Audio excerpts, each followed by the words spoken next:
नमस्कार दोस्तों, आज मैं आपको श्री बृहस्पतिवार व्रत की कथा सुनाने जा रही हूँ। प्रेम से बोले बृहस्पति देव की जय हो, विष्णु भगवान की जय हो। बहुत समय पहले की बात है। भारतवर्ष में एक राजा राज्य करता था। वह अति प्रतापी एवं दानी था। वह प्रतिदिन मंदिर में भगवत दर्शन करने जाता था और गुरु और ब्राह्मण की सेवा भी किया करता था।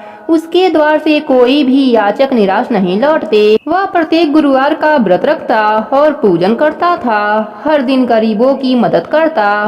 परंतु यह सब बातें उसकी रानी को पसंद नहीं थी। वह न व्रत करती, न किसी को एक भी पैसा दान के रूप में देती। वह राजा को भी ऐसा करने से रोकती।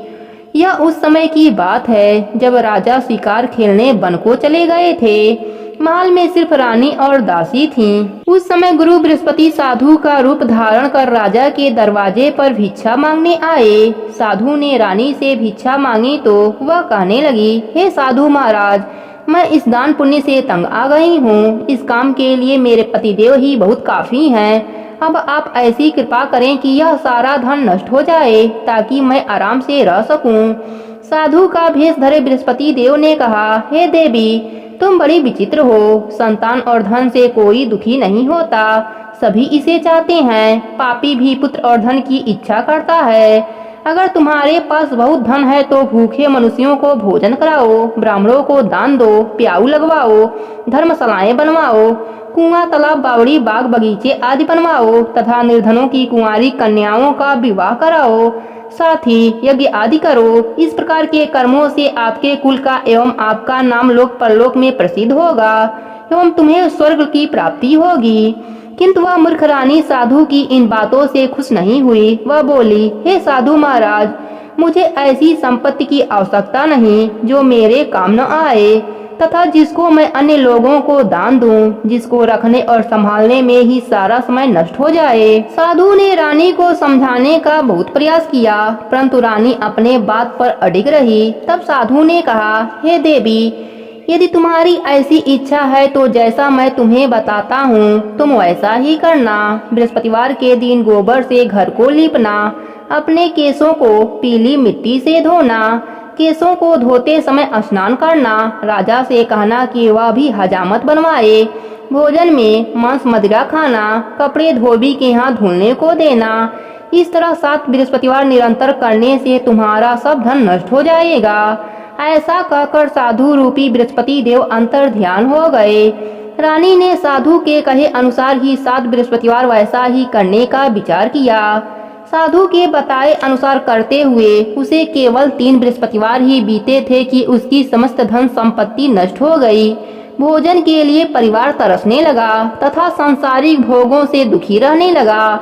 इस प्रकार के अभावग्रस्त जीवन से तंग आकर एक बार राजा रानी से कहने लगा, हे रानी, तुम यहाँ पर रहो, मैं दूसरे देश को जाता हूँ, क्योंकि यहाँ पर मुझे सभी मनुष्य जानते हैं, इसलिए मैं यहाँ कोई कार्य नहीं कर सकता। देश चोरी परदेश भीख के समान है। ऐसा कहकर राजा परदेश चला गया। वहाँ जंगल से लकड़ी काट कर लाता और उन्हें शहर में बेचकर अपना जीवन यापन करने लगा। राजा के जाने के पश्चात इधर उसके बिना रानी और दासियां दुखी रहने लगीं। किसी दिन भोजन मिलता तो किसी दिन जल पीकर ही रहना पड़ता। एक समय रानी और दासियों को 7 दिन बिना भोजन के व्यतीत हो गए तो रानी अपने दासी से बोली, हे दासी, यहाँ पास ही के नगर में मेरी बहन रहती है जो बहुत धनवान है, तो उसके पास जा और वहाँ से 5 सेर बेझर मांग कर ला, जिससे कुछ समय के लिए गुजर बसर हो जाएगा। दासी उसकी बहन के पास गई। बृहस्पतिवार का दिन था। रानी की बहन उस समय ध्यान मग्न होकर पूजा कर रही थी। दासी ने रानी की बहन से कहा, हे रानी, मुझे आपके पास आपकी बहन ने भेजा है, मुझे 5 सेर बेझर दे दो। दासी ने अपनी बात अनेक बार कही, परंतु रानी की बहन ने कोई उत्तर नहीं दिया, क्योंकि वह उस समय बृहस्पतिवार की कथा सुन रही थी। रानी की बहन से जब दासी को कोई उत्तर नहीं मिला तो वह अति दुखी हुई। उसे क्रोध भी बहुत आया। लौटकर वह रानी से बोली, हे रानी, आपकी बहन बहुत धनी स्त्री है, परंतु वह घमंडी भी बहुत है। वह छोटे लोगों से बात नहीं करती। 5 सेर बेझर देने के लिए मैंने उससे बहुत कहा, परंतु उसने कोई उत्तर नहीं दिया। इस प्रकार मुझे निराश एवं खाली हाथ लौटना पड़ा। रानी बोली, हे दासी, इसमें मेरी बहन का किसी प्रकार से कोई दोष नहीं है। जब बुरे दिन आते हैं तब कोई सहारा नहीं देता, अपने पराये हो जाते हैं। अच्छे बुरे का ज्ञान विपत्ति में होती है। जो ईश्वर की इच्छा होगी वही होगा, यह सब हमारे भाग्य का दोष है। उधर पूजा समाप्त होने के पश्चात रानी की बहन ने सोचा कि मेरी बहन की दासी आई थी, परंतु मैंने उसे कोई उत्तर नहीं दिया, इससे वह बहुत दुखी होगी। कथा सुनकर तथा विष्णु भगवान का प्रसाद ग्रहण कर वह अपने बहन के घर गई और बोली, हे बहन, मैं बृहस्पतिवार का व्रत कर रही थी, तुम्हारी दासी आई थी, परंतु कथा समाप्त होने से पूर्व न उठते हैं न बोलते हैं, इसलिए मैं नहीं बोली। बताओ, दासी किस कार्य से मेरे पास आई थी? रानी बोली, बहन, हमारे घर अनाज नहीं था तथा राजा प्रदेश गए हुए हैं। वैसे तुझसे कोई बात छिपी नहीं है, इसी कारण मैंने दासी को तुम्हारे पास 5 सेर बेझर लेने के लिए भेजा था। इस पर रानी की बहन बोली, हे बहन, बृहस्पति भगवान सबको मनवांछित फल देते हैं। देखो, शायद तुम्हारे घर के किसी कोने में अनाज रखा हो। यह सुनकर रानी की दासी घर के अंदर गई तो वहाँ एक गड़ा बेजर का भरा हुआ मिला। उसे बड़ा आश्चर्य हुआ, क्योंकि उसके अनुसार घर का एक एक बर्तन अन्न से खाली था। उसने बाहर आकर रानी को सारा वृतांत सुनाया।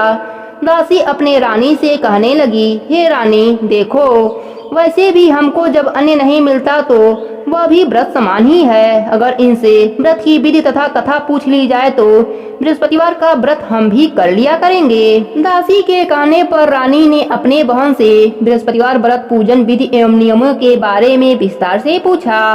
उन्होंने बताया, जो बृहस्पतिवार के व्रत में चने की दाल और मुनक्कों से विष्णु भगवान का केले के जड़ में पूजन कर दीपक जलाता है, पीला भोजन करता है, पीले वस्त्र धारण करता है तथा प्रेम पूर्वक बृहस्पति भगवान की कथा सुनता है, तो इस प्रकार करने से गुरु भगवान उस भक्त से प्रसन्न होते हैं, अन्य धन पुत्र देते हैं, मनवांछित मनोकामना पूरी करते हैं।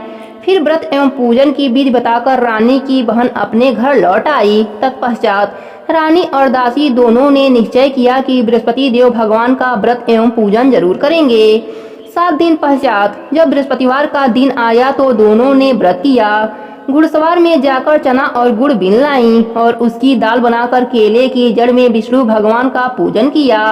अब पीला भोजन कहाँ से आए, यह सोचकर दोनों बड़ी दुखी हुई, परंतु उन्होंने व्रत किया था, इसलिए बृहस्पति देव भगवान उनसे प्रसन्न थे। एक साधारण व्यक्ति के रूप में वे 2 थाली में सुंदर पीला भोजन लेकर आए। दासी को देकर बोले, हे दासी, यह भोजन तुम्हारे और रानी के लिए है, तुम दोनों इसे ग्रहण करना। दासी भोजन पाकर अति प्रसन्न हुई और रानी से बोली, हे रानी, भोजन कर लो। रानी को भोजन के विषय में कुछ नहीं पता था, इसलिए वह दासी से बोली, जा तुम ही भोजन कर, क्योंकि तू व्यर्थ ही हमारी हंसी उड़ाती है। दासी बोली, हे रानी, एक व्यक्ति भोजन दे गया है। रानी बोली, वह भोजन तेरे लिए ही देकर गया होगा, इसलिए तुम ही भोजन कर। दासी ने कहा, हे रानी, वह व्यक्ति हम दोनों के लिए 2 थाली में भोजन देकर गया है, अतः मैं और आप दोनों ही साथ साथ भोजन करेंगे। फिर दोनों ने गुरु भगवान को धन्यवाद एवं नमस्कार कर भोजन प्रारंभ किया। उसके बाद से दोनों प्रत्येक बृहस्पतिवार को गुरु भगवान का व्रत और पूजन करने लगे। बृहस्पति भगवान की कृपा से उन दोनों को भोजन एवं धन की कमी दूर हो गई, परंतु रानी फिर से पहले की तरह आलस्य करने लगी। तब दासी ने कहा, हे रानी, आप पहले भी इसी प्रकार आलस्य करती थीं। आपको धन संभालने में एवं दान देने में कष्ट होता था, इसी कारण सभी धन नष्ट हो गए और हमारी ऐसी दुर्दशा हो गई।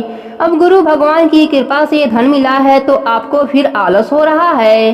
बड़े कष्टों के बाद आपने यह धन पाया है, इसलिए आपको दान पुण्य करना चाहिए। भूखे मनुष्यों को भोजन कराओ, ब्राह्मणों को दान दो, प्याऊ लगवाओ, कुआं तालाब बावड़ी आदि का निर्माण कराओ, कुंवारी कन्याओं का विवाह कराओ, मंदिर पाठशाला बनाकर दान दो, धन को शुभ कार्यों में खर्च करो, जिससे आपके कुल का सम्मान बढ़े तथा आपको स्वर्ग की प्राप्ति हो। दासी की बात मानकर रानी ने इसी प्रकार के कर्म करने आरंभ कर दिए। इस प्रकार करने से उसका काफी यश फैलने लगा। कुछ दिनों के बाद एक दिन रानी और दासी आपस में विचार करने लगी कि न जाने राजा किस दशा में होंगे, उनकी कोई खोज खबर नहीं है। रानी राजा की खबर न पाकर उदास रहने लगी। गुरु भगवान से उन्होंने प्रार्थना की और भगवान ने रात्रि में राजा को सपने में दर्शन देकर कहा, हे राजा उठ, तेरी रानी तुझको याद करती है, अब अपने देश को लौट जा। राजा प्रातः काल उठा। वह सोचने लगा, मैं किस प्रकार रानी के पास खाली हाथ जाऊंगा, मेरे पास तो कुछ भी नहीं।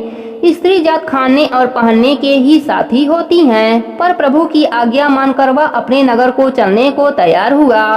परदेश में राजा बहुत दुखी रहने लगा। प्रतिदिन जंगल में लकड़ी बीनकर लाता और उसे शहर में बेचकर अपने दुखी जीवन को बड़ी कठिनाइयों से व्यतीत करता। एक दिन राजा दुखी होकर अपने पुराने दिनों को याद करके रोने लगा। उस जंगल में बृहस्पति देव एक साधु का रूप धरकर आए और राजा से बोले, हे लकड़ीहारे, तुम इस बिरान जंगल में किस चिंता में बैठे हो, मुझे बताओ। यह सुनकर राजा की आंखों में आंसू भर आए और वह साधु को प्रणाम करके बोला, हे प्रभु, आप सब कुछ जानने वाले हैं। इतना कहकर राजा ने साधु को अपनी समस्त व्यथा सुना दी। तब साधु रूप में गुरु भगवान राजा से बोले, हे राजन, तुम्हारी पत्नी ने बृहस्पतिवार के दिन बृहस्पति देव का अपमान किया था, जिसके कारण तुम्हारी यह दुर्दशा हुई है। अब तुम किसी प्रकार की चिंता मत करो, भगवान तुम्हें पहले से अधिक धन प्रदान करेंगे। देखो, तुम्हारी पत्नी ने बृहस्पतिवार का व्रत करना आरंभ कर दिया है। अब तुम भी बृहस्पतिवार का व्रत करके चने की दाल व गुड़ जल के लोटे में डालकर केले का पूजन करो, फिर कथा कहो या सुनो, भगवान तुम्हारी सभी इच्छा पूरा करेंगे।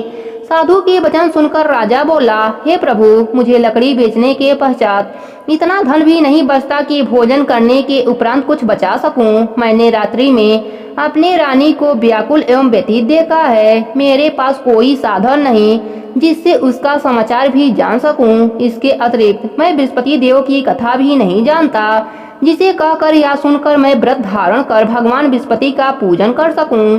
साधु ने कहा, हे राजा, तुम किसी बात की चिंता न करो। बृहस्पतिवार के दिन तुम नित्य की भांत लकड़ियां लेकर शहर में जाओ। तुम्हें रोज से दुगुना धन प्राप्त होगा, जिससे तुम भली भांत भोजन कर लोगे तथा गुड़ एवं चने का प्रसाद खरीद कर बृहस्पति देव का पूजन भी कर सकते हो। बृहस्पतिवार व्रत की कथा इस प्रकार है। प्राचीन समय में एक बहुत ही निर्धन ब्राह्मण रहता था। उसके कोई संतान नहीं थे। ब्राह्मण नित्य पूजा पाठ करता। वह स्वभाव से दयालु एवं धार्मिक विचारों वाला व्यक्ति था, परंतु उसकी पत्नी बहुत मालिनता के साथ रहती थी। वह न तो स्नान करती न ठीक से कार्य करती। अपने पत्नी की ऐसी आदत के कारण ब्राह्मण देवता बहुत दुखी रहते। वह अपने पत्नी को बहुत समझाते, किंतु उसका कोई परिणाम न निकलता। भगवान की कृपा से ब्राह्मण की स्त्री को कन्या उत्पन्न हुई। वह कन्या ब्राह्मण के घर में बड़ी होने लगी।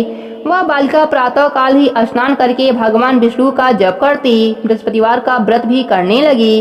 पूजा पाठ समाप्त कर पाठशाला जाती तो अपने मुट्ठी में जौ भर कर ले जाती और पाठशाला जाने के रास्ते में डालती जाती। भगवान बृहस्पति देव की कृपा से वही जौ सोने के हो जाते। लौटते समय उनको बीनकर घर लाती। एक दिन वह बालिका सूप में उन सोने के जौ को फटक कर साफ कर रही थी। उसकी माँ ने उसे देखा और कहा, हे बेटी, सोने के जौ को फटकने के लिए सूप भी सोने के होने चाहिए। दूसरे दिन बृहस्पतिवार का दिन था। कन्या ने व्रत रखा और भगवान बृहस्पति देव से प्रार्थना करने लगी। बोली, हे प्रभु, यदि मैंने सच्चे मन से श्रद्धा पूर्वक आपका पूजन एवं व्रत किया हो तो कृपया मुझे सोने का सूप दे दीजिए। बृहस्पति देव ने उसकी प्रार्थना स्वीकार कर लिया। नित्य की भांति वह कन्या जौ फैलाती हुई पाठशाला चली गई। पाठशाला से लौटकर जब वह जौ बीन रही थी तो बृहस्पति भगवान की कृपा से उसे सोने का सूप प्राप्त हुआ।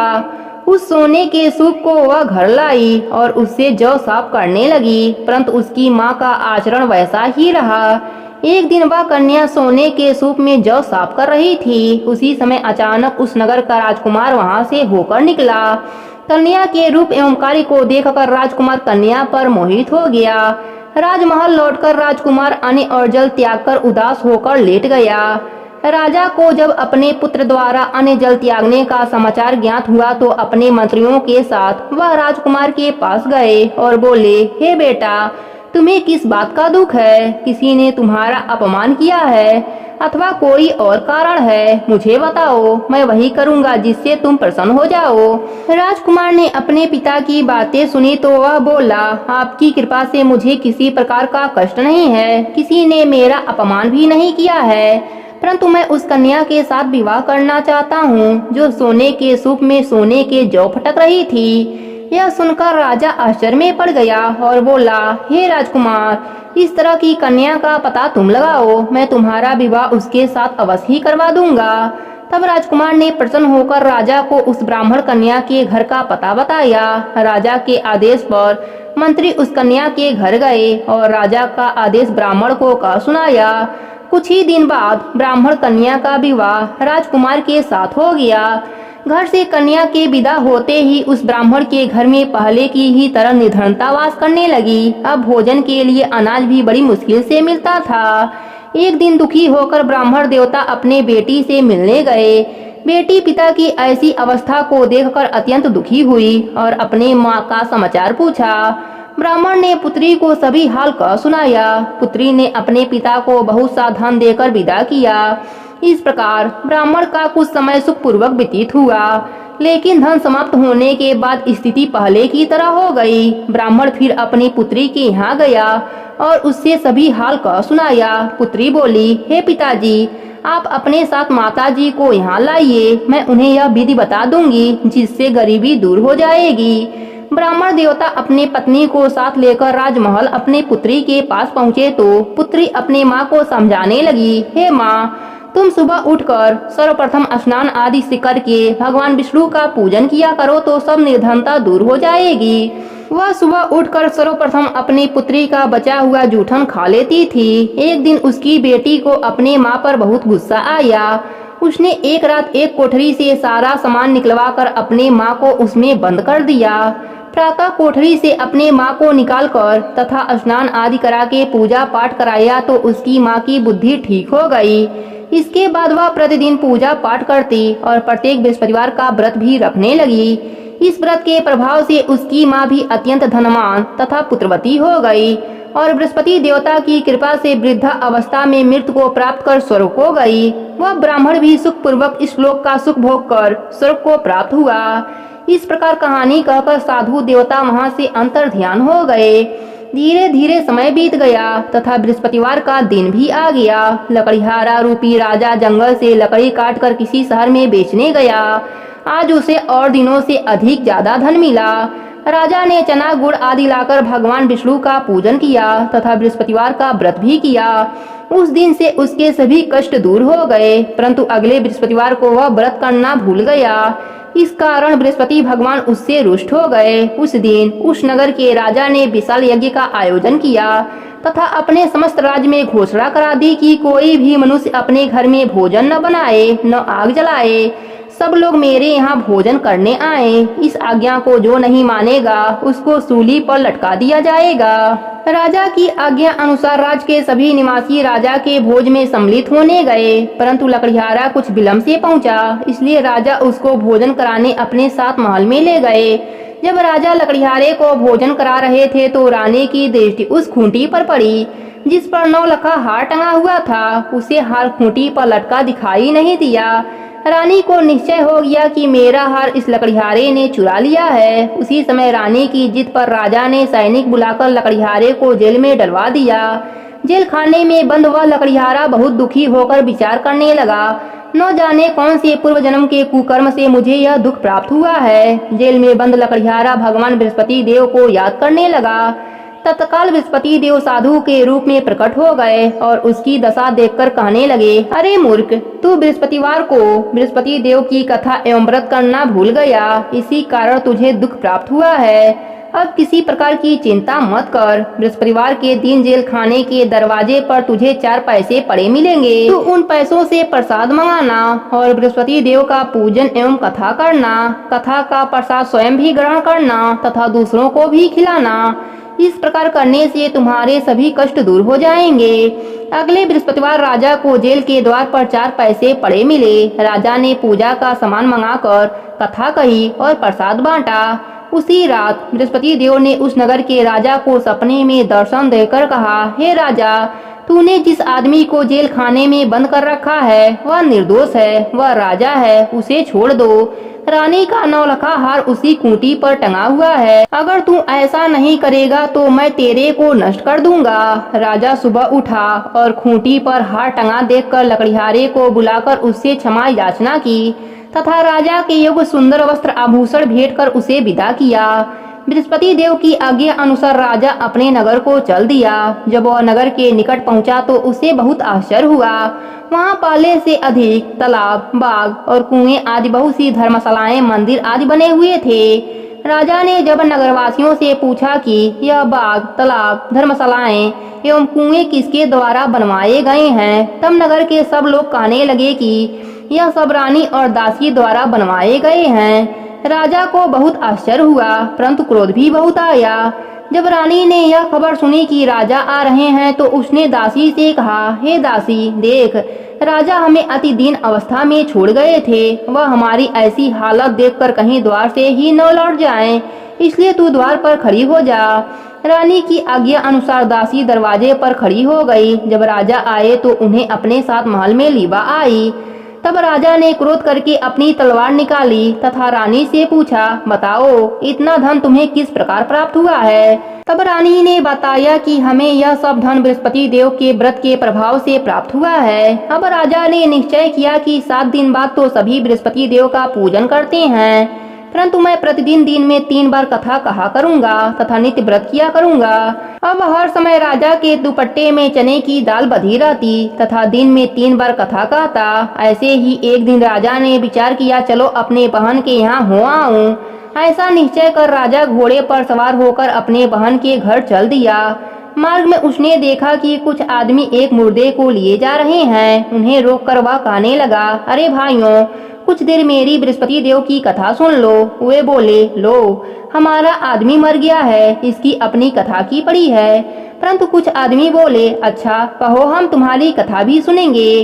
राजा ने दाल निकाली और कथा करनी शुरू कर दी। जब कथा आधी हो गई तो मुर्दा हिलने लगा और जब कथा समाप्त हुई तो मुर्दा राम राम कह के उठ बैठा। राजा आगे चला तो उसे चलते चलते शाम हो गई। आगे मार्ग में उसे एक किसान खेत में हल चलाता हुआ मिला। राजा उससे बोला, अरे भैया, तुम मेरी बृहस्पतिवार की कथा सुन लो। किसान बोला, जब तक तेरी कथा सुनूंगा तब तक 4 हरैया जोत लूंगा। जाओ भैया, अपनी कथा किसी और को सुनाना। राजा आगे चलने लगा। राजा के हटते ही किसान के बैल पछाड़ खाकर गिर गए और किसान के पेट में बहुत तेज दर्द होने लगा। उसी समय किसान की माँ रोटी लेकर आई। उसने जब यह सब देखा तो अपने पुत्र से सारा हाल पूछा। बेटे ने सारा हाल बता दिया। किसान की माँ दौड़ी दौड़ी घोड़े पर सवार राजा के पास गई और उससे बोली, मैं तेरी कथा सुनूंगी, तू अपनी कथा मेरे खेत पर ही चलकर कहना। राजा ने लौटकर किसान के खेत पर जाकर कथा कही, जिसे सुनते ही बैल खड़े हो गए तथा किसान के पेट का दर्द भी बंद हो गया। राजा फिर अपने बहन के घर पहुंचा। बहन ने भाई की खूब आव भगत की। दूसरे दिन सुबह राजा जगा तो उसने देखा कि सब लोग भोजन कर रहे हैं।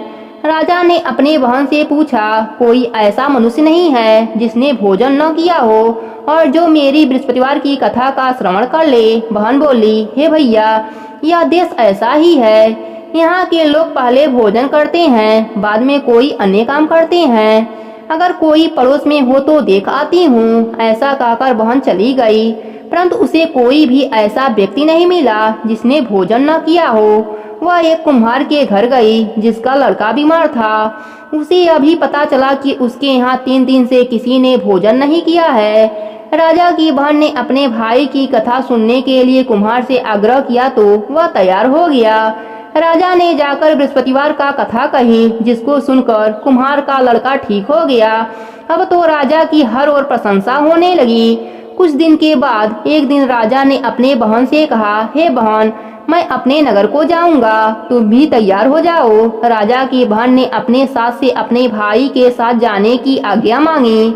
सास बोली, चली जा, परंतु अपने लड़कों को यहीं छोड़ जाना, क्योंकि तेरे भाई को कोई संतान नहीं है। बहन ने भाई से कहा, हे भैया, मैं तो चलूंगी, परंतु कोई बालक नहीं जाएगा। राजा ने कहा, जब कोई बालक साथ नहीं चलेगा तो तुम क्या करोगी चलकर? दुखी मन से राजा अपने नगर को लौट आया। राजा अपने रानी से बोला, हम निर्वंशी हैं, हमारा मुंह देखना भी धर्म नहीं है। वह उदास होकर बिना भोजन किए सैया पर लेट गया। रानी बोली, हे प्रभु, भगवान बृहस्पति देव ने हमें सब कुछ दिया है, वे हमें संतान भी अवश्य देंगे।